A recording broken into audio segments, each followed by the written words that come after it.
குரல் வேத நேயர்களுக்கு வணக்கம். நேயர்களே, லஞ்சத்தை ஒழித்துவிட முடியுமா? ஊழலை ஒழித்துவிட முடியுமா? இது தொடர்பாக திருக்குறளில் செய்தி எதுவும் உண்டா?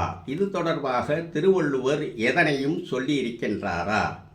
குணம் நாடி குற்றமும் நாடி அவற்றுள் மிகை நாடி மிக்க குழல். இந்த குறளில் அரசு பணிக்கு ஒருவனை தேர்வு செய்யும் விதத்தை சொல்லியிருக்கின்றார். குணத்தை நாட வேண்டும், குற்றங்களை நாட வேண்டும், தலைமை குணத்தை நாட வேண்டும், தலைமை குற்றத்தை ஆராய வேண்டும். தலைமை குணம் இருந்தால் அவன் அரசு பணிக்கு தகுதியானவன், தலைமை குற்றம் இருந்தால் அவன் அரசு பணிக்கு தகுதி இல்லாதவன். இந்த தலைமை குணமும் தலைமை குற்றமும் இல்லைன்னா குணங்களின் மிகுதியால் தேர்வு செய்ய வேண்டும், குற்றங்களின் மிகுதியால் தேர்வு செய்வதனை தவிர்க்க வேண்டும். இது பொது தேர்வு. இந்த பொது தேர்வு முறையில் ஒருவனை தேர்வு செய்து விட்டோம், இதனை சிறப்பு தேர்வு வைக்கின்றார். அடுத்த குறளில் அடுத்த அதிகாரத்தில் நன்மையும் தீமையும் நாடி நலம் புரிந்த தன்மையால் ஆளப்படும் என்று சொல்கின்றார்.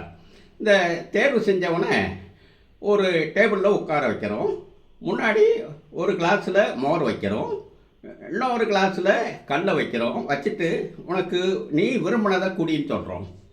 அவன் மோரை குடித்தானா நன்மையை விரும்புகின்றவன், அவன் கல்லை குடித்தானா தீமையை விரும்புகின்றவன். இந்த மோரை விரும்பினவன்கிட்ட அரசு பணியை ஒப்படைக்கலாம் என்பது திருவள்ளுவரின் கருத்து.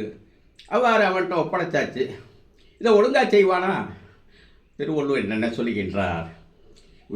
இணைவகையால் தேறிய கண்ணும் வினைவகையால் வேறுபடும் மாந்தர் படர் என்று சொல்கின்றார். சிலர் அல்ல, படர். பார்த்து பார்த்து தேர்வு செஞ்சோம், பொது தேர்வு வச்சு தேர்வு செஞ்சோம், சிறப்பு தேர்வு வச்சு தேர்வு செஞ்சோம், வினையை ஒப்படைச்சோம். ஆனால் வினை செய்யும் போது முற்றிலும் மாறுபட்டு விட்டான், லஞ்சவாதியாக மாறிவிட்டான், ஊழல்வாதியாக மாறிவிட்டான் என்று திருவள்ளுவர் சொல்லுகின்றார். 2000 ஆண்டுகளுக்கு முன்பே இதுதான் நிலைப்பாடு, இன்றும் இதுதான் நிலைப்பாடு. ஊழலை ஒழிக்க முடியாது, லஞ்சத்தை ஒழிக்க முடியாது, குறைக்கலாம், அவ்வளவுதான். நன்றி, வணக்கம்.